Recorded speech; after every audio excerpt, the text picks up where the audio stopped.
projetos, atuando em prol do meio ambiente, da sociedade. O Instituto Agronério trabalha não só com projetos ambientais, mas social, esportivos. Está toda a nossa equipe aqui do Instituto Agronério, né? Terence, Cássia, Vanessa, Rodrigo, as minhas ajudantes, né? Vamos dizer assim, iniciantes, a Luísa, a Juliana, que está aí nos ajudando. Muito obrigada pela presença de vocês, tá? E todo o apoio que vocês têm nos dado. Nosso bolsista Fernando, né, que iniciou o projeto aí, recuperação de nascentes, falar um pouquinho como foi, né? A Dionir falou mesmo aqui, a questão de edital, ela é muito difícil da gente sempre adequar os nossos projetos ao edital, ou chegar ao edital, a gente escrever um projeto para participar, e nós tivemos a felicidade. O edital da Água da Mosaic, nós começamos a escrever no edital de 2021, o primeiro nós não fomos contemplados, o segundo já foi contemplado, o terceiro já foi contemplado, e agora o quarto, infelizmente, né, como nós falamos. Mas o edital também a gente não pode ficar dependendo, né, de um financiador por muito tempo, né? Então o financiador, o edital, ele te dá as condições de você iniciar e depois a gente busca as parcerias para executar os projetos. A minha formação é tecnóloga em desenvolvimento social, iniciei estagiando no Instituto Agronério e minha carreira aí a gente, né, sabe, fomos traçando aí na parte do ambiental e do social, né?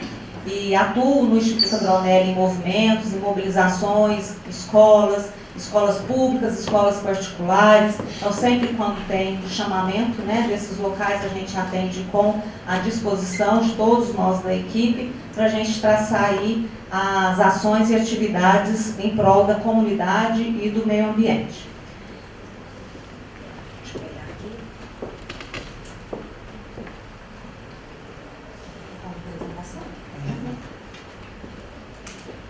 Então, como eu falei para vocês, o edital nós fomos contemplados em 2021 e 2022. O projeto é recuperar e monitorar nascentes para aumentar a vazão do Rio Uberaba. Todos os nossos projetos e ações a gente busca atender, né, os ODSs. Esse projeto é o 6, né, o ODS 6, que é a água limpa e saneamento. E aí os demais, né, do ODS 6.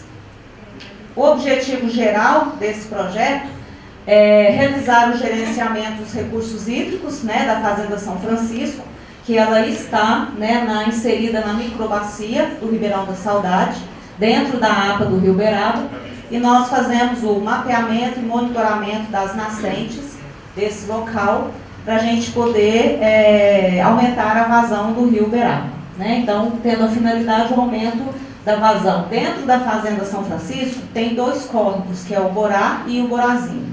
E todos eles, os 2 são afluentes do Rio Uberaba.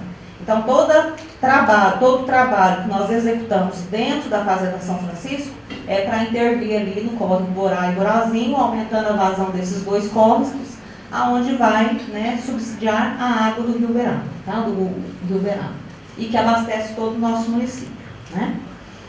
Os específicos, né, os objetivos, é mapear as nascentes da fazenda, aplicar um protocolo de validação rápida no diagnóstico ambiental das nascentes, monitorar, né, a vazão do córrego Borá e Borazinho ao longo de um ano hidrológico, monitorar o nível da água subterrânea de um ano hidrológico, propor um modelo simplificado de gerenciamento de recursos hídricos que possa ser extrapolado para outras bacias.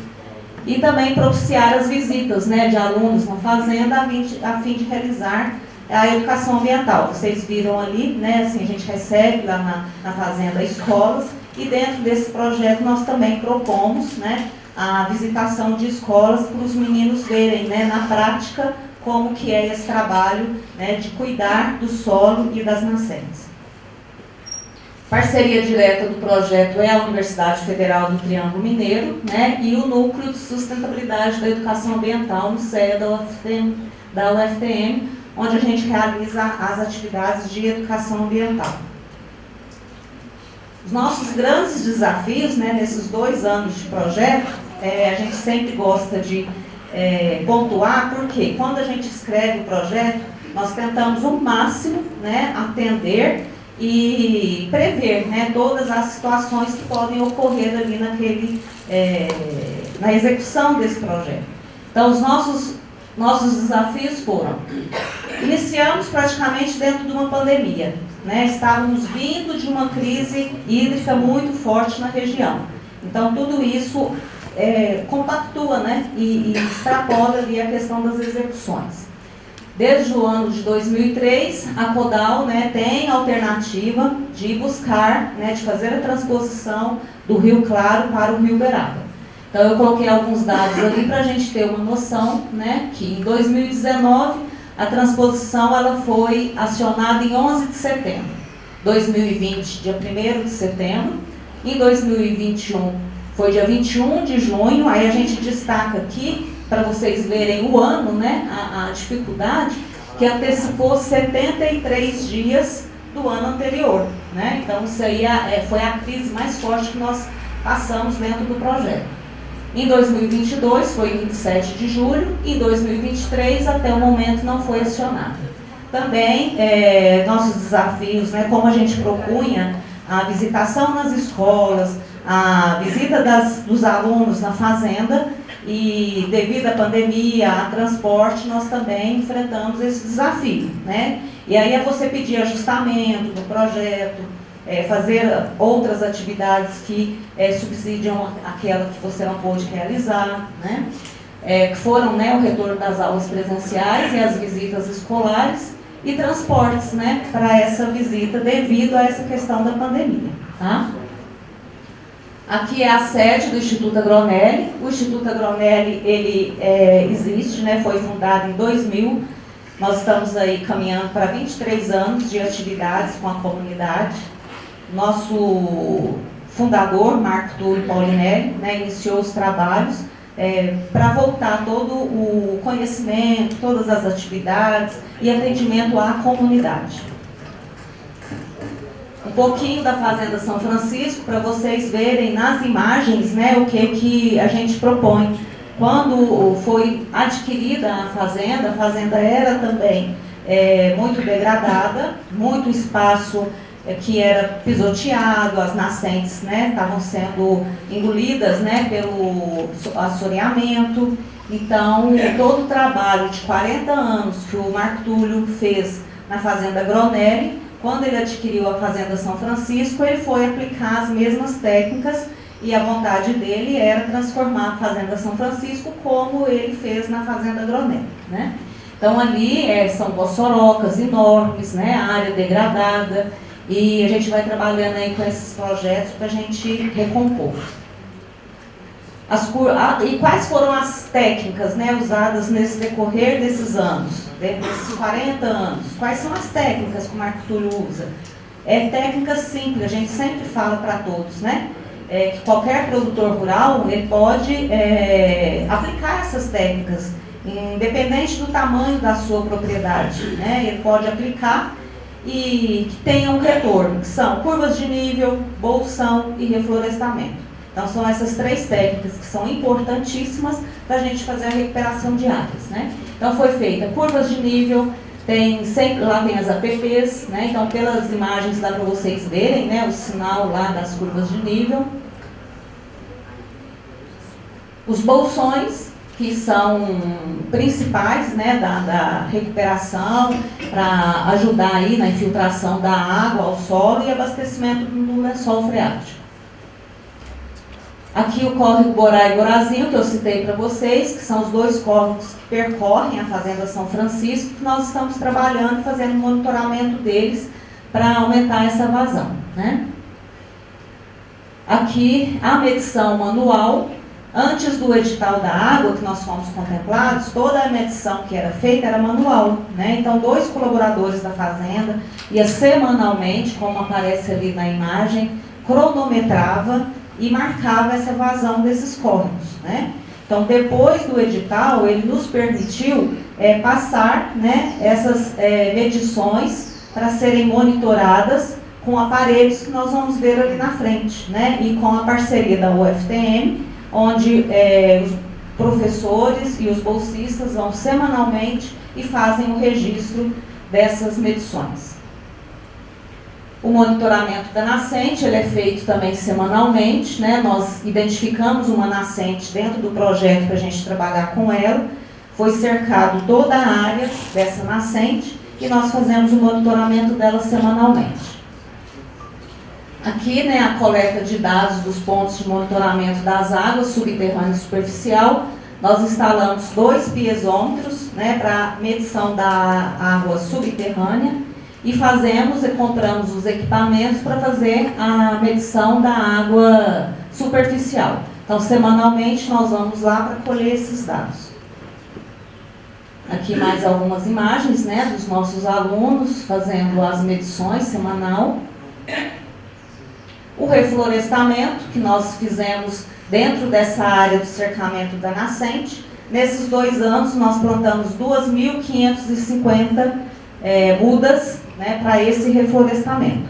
E o reflorestamento, gente, não é só lá plantar, né, e deixar por conta da natureza. Então, em 2 anos, é feita manutenção, combate a formigas, adubação. Quando, por exemplo, agora começa o tempo seco, você tem que providenciar água, né, para fazer o regamento das nascentes. E isso aí é trabalho, né? Então é trabalho, como nós falamos aí, tudo tem custo, tudo está dentro do projeto, tudo tem que ser previsto, e lá na prestação de contas a gente tem que dar conta de tudo, né? Nesse caso aqui a gente tem um grande apoio da Fazenda Gronelli, né? Onde quando ele precisa de algum apoio, até financeiro, ou até com pessoas, né, que são os auxiliares gerais, eles nos fornecem, a gente faz o planejamento e eles vão lá nos apoiar nesse sentido. Quero registrar aqui o apoio muito importante desse reflorestamento, que nós não precisamos de comprar nenhuma muda. Por quê? Devido a parceiros. Eu sempre gosto de reforçar também que um projeto, a importância da parceria, ela é muito grande, né? Então, a usina Santo Ângelo nos doou a primeira remessa de mudas, fomos atrás, buscamos essas mudas no IEF, né? Depois, o projeto Plante e Recolha e Plante, né, da Samarco, também sempre nos apoia nessa...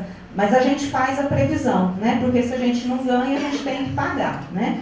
E quando acontece esses casos de não comprar, a gente pede, né, para mudar a rubrica, para você investir em algum... Então é um trabalho, é como a gente fala, né? O projeto ele dá trabalho para você fazer tudo, né? E eu quero reforçar essa parceria, né, da usina Santo Ângelo e do projeto Pega e Plante da concessionária Samarco. Aqui nós... tivemos um parceiro também muito importante dentro do projeto, que é o Ministério Público de Minas Gerais, com o Dr. Carlos Valera. Nós apresentamos todo o projeto da recuperação de nascentes e a nossa vontade era instalar uma estação hidrológica lá também para poder fazer o monitoramento.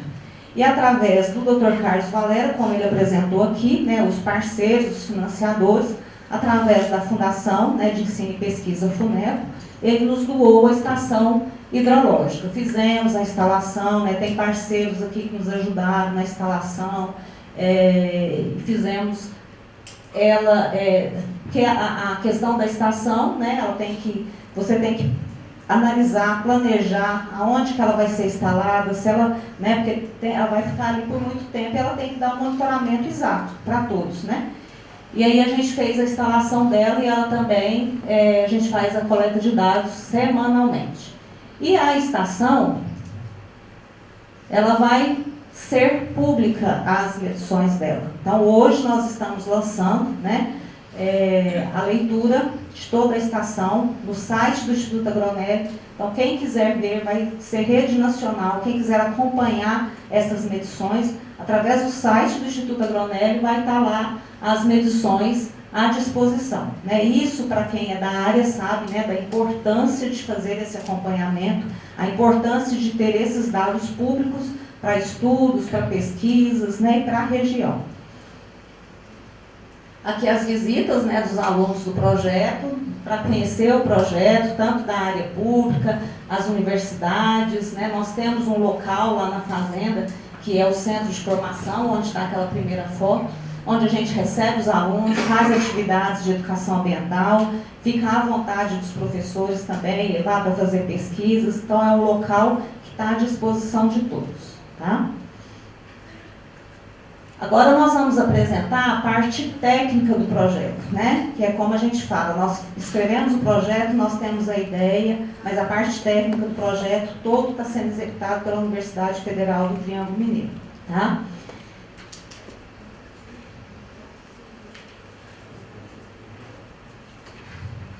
Nós vamos convidar agora o senhor José Cláudio Viegas.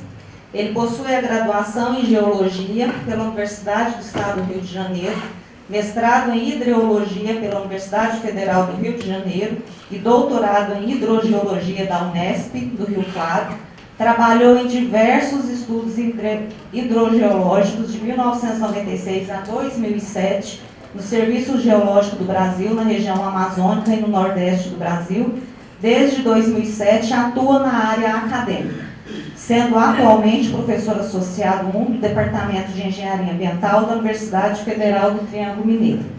José Cláudio, agora é com você. Obrigada. Obrigado. Bom dia a todos. Vocês vão me desculpar, mas eu vejo um palco e dá vontade de subir no palco. Eu acho que fica mais fácil eu ficar aqui no palco. Também para mostrar algumas figuras para vocês, caso eu sempre me enrolo com esse assunto. Onde é que eu vou? Na frente. Começa aí? Ah. Bom, esse projeto, como a Marisela colocou, ele começou em 2001. São vários professores já participaram, vários alunos já participaram. Eu entrei nele oficialmente agora em 2023 e a gente vem fazendo então medições nessa região aqui.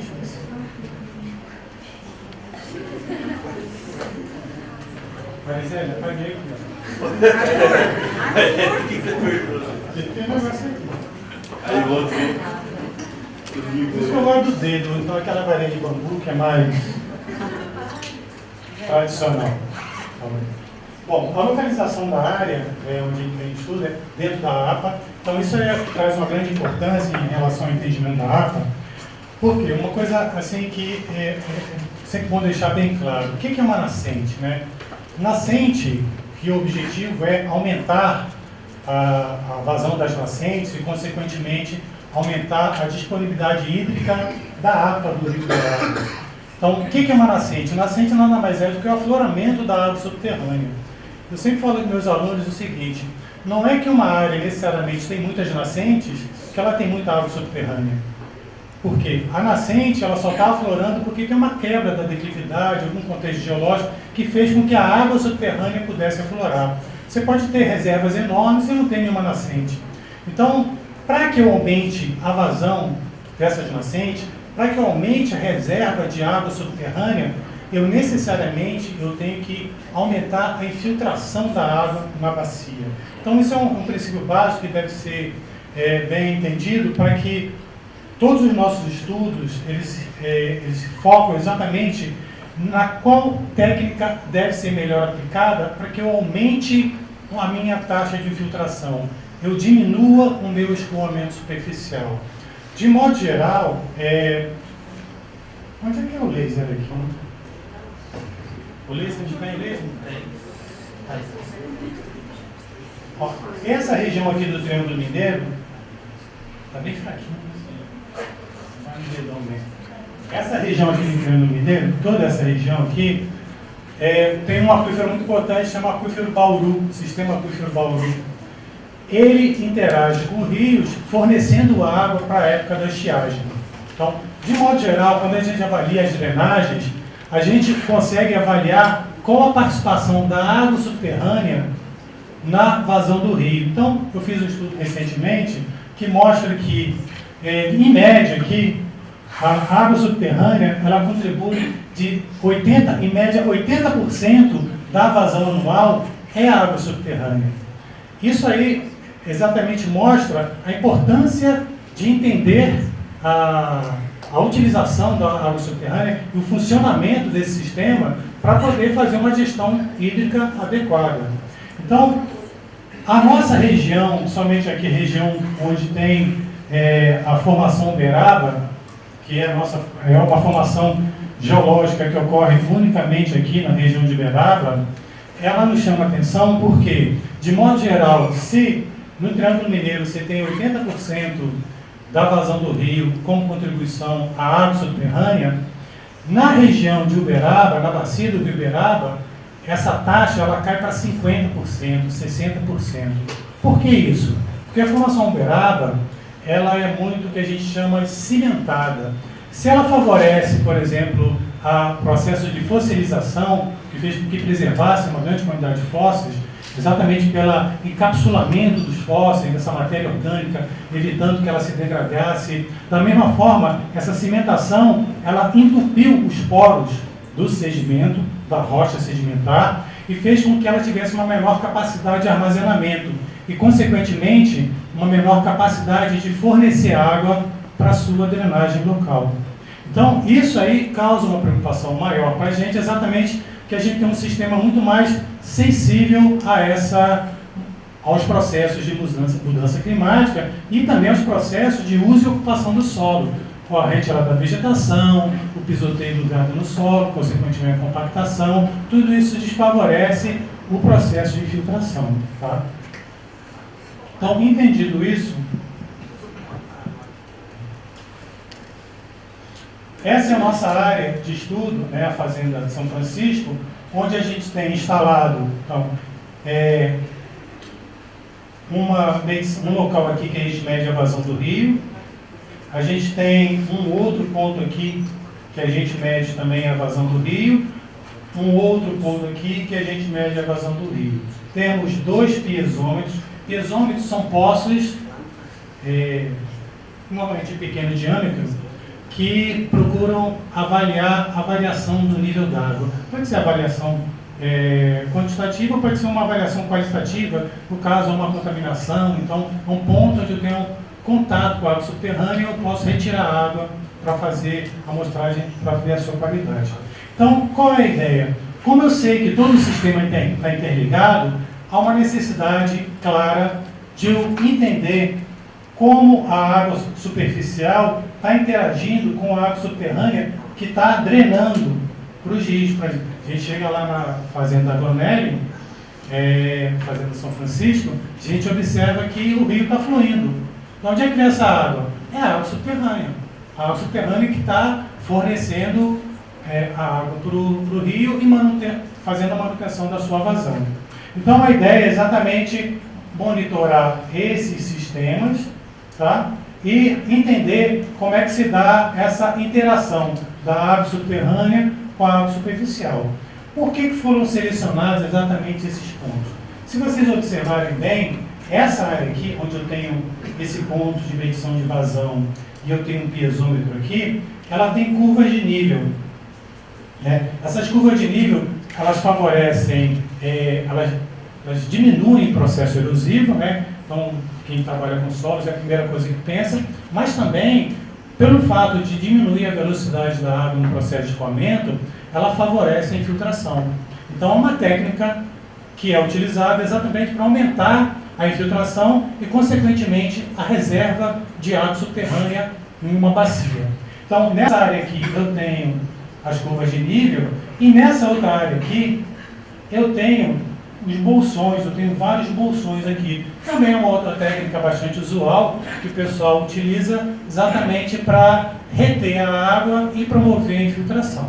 Então a gente quer entender, ao longo dessa correlação da variação do nível d'água, dos piezômetros e da vazão do rio, principalmente na época de estiagem, a diferença em relação a essas duas áreas, é essa bacia aqui, né? Que ela tem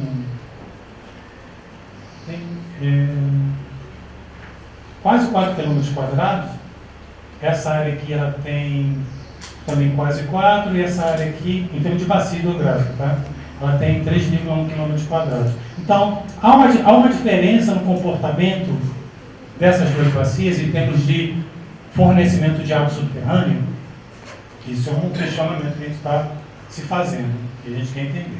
Então, com base nas medições que a gente vem observando, desde 2001, então, esse é dos piezômetros, a gente observa, então, um comportamento bem semelhante, né?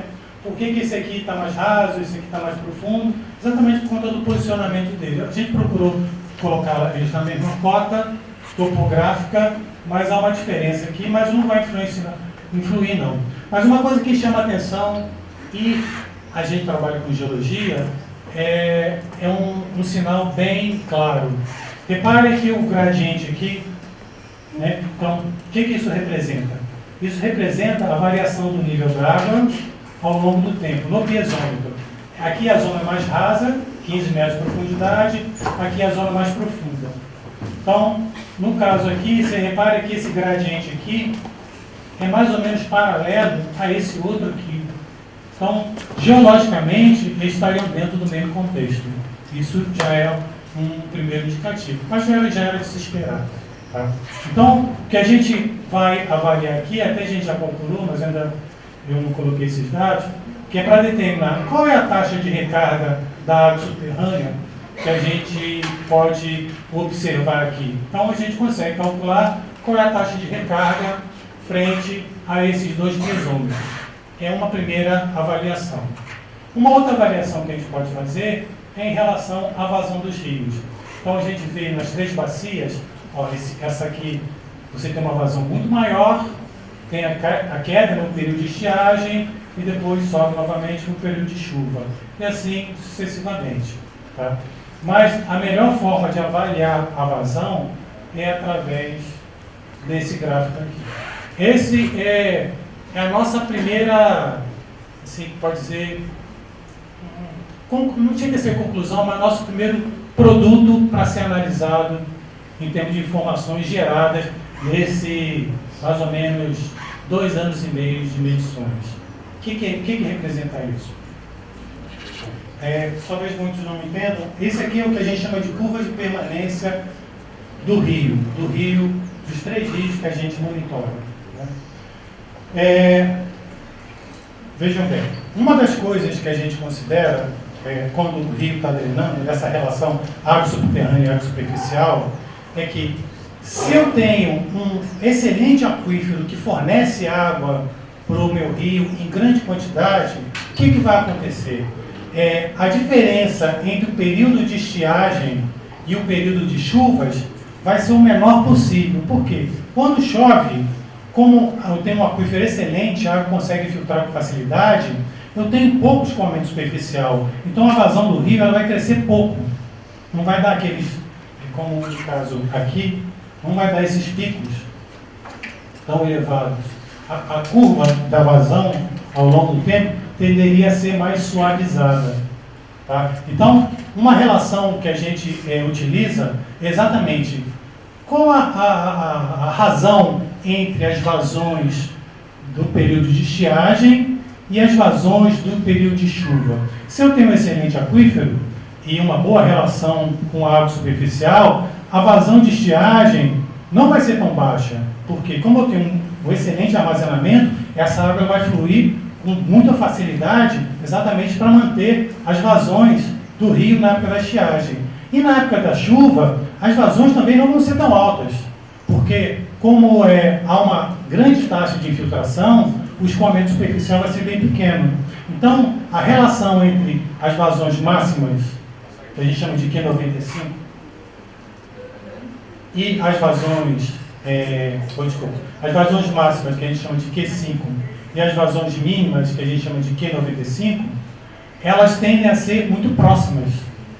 Né? Ou seja, um parâmetro que a gente utiliza, não coloquei aqui, não apareceu, é o coeficiente de variação, que é uma relação entre essas vazões máximas e as vazões mínimas.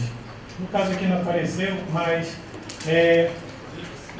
nesse gráfico aqui, o que eu reparo, esse aqui representa o período onde você tem as vazões maiores e esse aqui é onde você tem as vazões menores. Repare que o gradiente nessa bacia 1 é bem elevado. É bem maior. As vazões máximas que ocorrem aqui são muito maiores que as vazões mínimas. Isso é uma informação importante.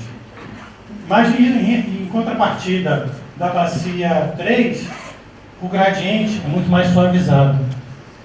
E olha que isso aqui não tem nada a ver com o tamanho da bacia, porque a relação aqui está em litros por segundo por quilômetro quadrado, exatamente para retirar o efeito da dimensão da bacia, das variadas dimensões de bacia. Então, é quanto produto de água por segundo por cada quilômetro quadrado. Então, essa diferença aqui, ela é muito menor, muito mais suavizada. E aí, o que a gente pode pensar? Bom, o que faz, o que tem na bacia 3 que poderia indicar essa maior suavidade, né? Geologicamente, a princípio, o contexto é o mesmo, né? Eu tenho algumas dúvidas, mas é o mesmo. Uma coisa que a gente vai investigar, eu vou comentar com vocês mais adiante. Topograficamente, geomorfologicamente, é o mesmo. A gente está no mesmo contexto geomorfológico. Pluviosidade está no mesmo contexto. Então, o que pode estar afetando? Provavelmente, né, é uma primeira ideia, uma primeira hipótese. Será que por aqui está com curva de nível e aqui está com bolsões? Isso aqui não está fazendo com que eu tenha uma maior capacidade de infiltração em relação a essa bacia aqui? Para vocês verem, essa aqui está cheia de bolsões, né? No meio dessas manchinhas marrom, são de bolsões. E essa aqui não tem nada. E ela é intermediária.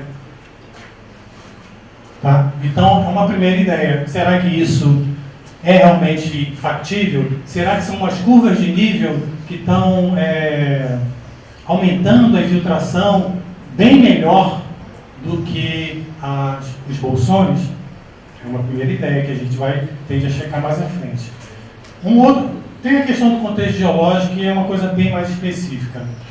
Eu observando, a gente tem que fazer um estudo, né, porque a gente está ainda avaliando. Nessa área aqui, ocorrem muitas camadas, que a gente chama de camadas silicificadas. Muitos blocos de rocha são silicificadas. O que esse termo quer dizer? Quer dizer que no processo de formação da rocha, houve uma cimentação rica em sílica e formou aqueles blocos muito duros, tipo laterita, só que laterita é com ferro. A silicificada é com sílica. Esses blocos silicificados, eles diminuem a permeabilidade e a porosidade da rocha. Aí, uma outra hipótese. Será que, na verdade, o que está causando essa menor vazão aqui no período de estiagem não seria o contexto geológico, onde eu tenho mais camadas silicificadas do que aqui? Aqui eu sei que tem, né? Eu vi bastante aqui na área perto do piezômetro, mas aqui a gente ainda não rodou, pelo menos eu não rodei aqui nem aqui. Então é uma outra hipótese a ser levantada.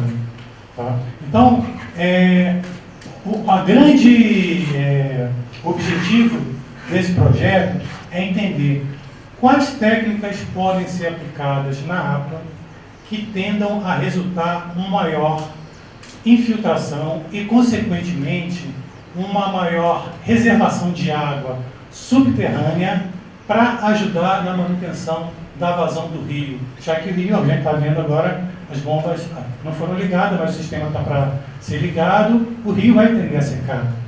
Algumas coisas alarmantes eu coloco para vocês. Eu também faço esse monitoramento no IFTM. Lá no IFTM eu trabalhava com o Adelar, ele se aposentou, e a gente faz um monitoramento lá desde 2016 e recentemente, no ano passado e nesse ano também, tem um piezômetro que eu já não consigo mais fazer um monitoramento, porque ele secou. O nível d'água está muito baixo. E quando eu monitoro ao longo, quando eu avalio a série histórica de 2016, né, que toda semana eu vou lá. Né? Então, desde 2006 a gente vem monitorando, a gente estava observando que o nível da água subterrânea estava aumentando até mais ou menos 2020. 2020 eu tive que me afastar, a Bela pegou esses dados, mas ainda não consegui ter acesso. E agora eu voltei a medir desde agosto do ano passado e os níveis estão caindo. Estão muito mais baixos do que 2016, 17, 18, 19,20. Então, aí fica a preocupação. Pelo fato de eu ter uma reserva de água subterrânea menor, consequentemente, eu vou ter uma vazão de estiagem menor ainda, é a tendência.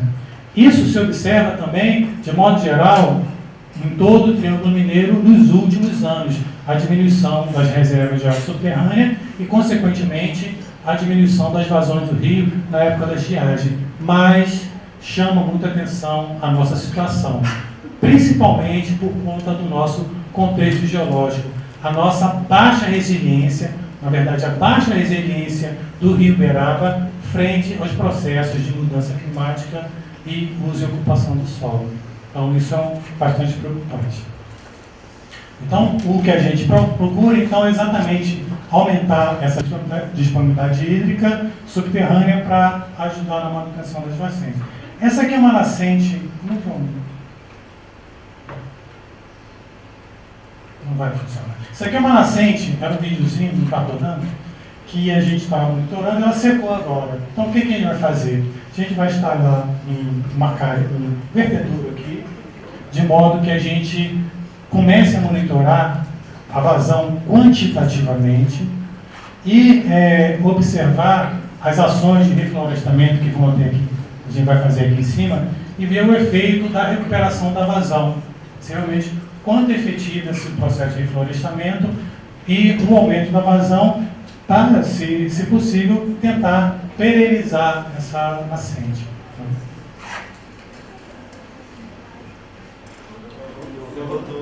Oi? Rodou? Ah.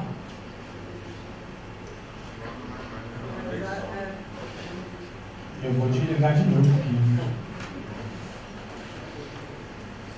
Faz de conta que dá para ver que a água está. Tem que usar a imaginação. A água está fluindo aqui. Bom, então esses são os parceiros do projeto. Agradeço, a gente terminou. Muito obrigado. Qualquer dúvida, estou à disposição. Trabalho com água subterrânea há algum tempo e fico também procurando parceiros, para que a gente possa... Porque, por exemplo, isso a gente está fazendo na água do Rio Uberaba, na bacia São Francisco. Mas se a gente pudesse estender isso para toda a APA, seria o sonho, né? Se a gente pudesse fazer a medição anual do ciclo hidrológico, da vazão do rio, dos vários afluentes do Rio Uberaba, a gente poderia identificar quais são as bacias mais produtoras de água subterrânea. E aí sim, efetivamente atuar nessas bacias. Tem bacias que nem tanto produzem água, exatamente pelo processo de silicificação, às vezes com camadas mais argilosas, mas tem bacias que com certeza são mais produtoras. Quais são elas? E aí a gente direcionaria exatamente as ações para essas bacias, exatamente para aumentar e acabar com esse processo de estiagem ou intermitência do Rio Uberaba que está acontecendo agora. Tá, muito obrigado.